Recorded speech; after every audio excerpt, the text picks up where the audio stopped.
ঘরে যদি কোনো জিনের অস্তিত্ব বিদ্যমান থাকে তবে তার সাথে মোকাবেলা করার মতো শক্তি আল্লাহ তাআলা বেড়ালকে দিয়েছেন।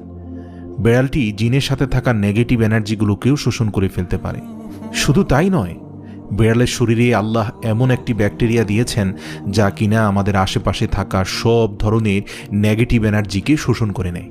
এছাড়াও বিজ্ঞানীরা বলছেন, আমরা যখন রাতে ঘুমাতে যাই তখন ঘরে পুষে রাখা বেড়াল সারা রাত ধরে আমাদের শরীর থেকে নেগেটিভ এনার্জি শোষণ করতে থাকে। আল্লাহ রাব্বুল আলামিন বেড়ালের মাঝে কিছু বৈশিষ্ট্য দিয়েছেন, যার কারণে এমন সুন্দর একটি মাখলুক আমাদের রোজকার জীবনের অংশ হয়ে উঠেছে।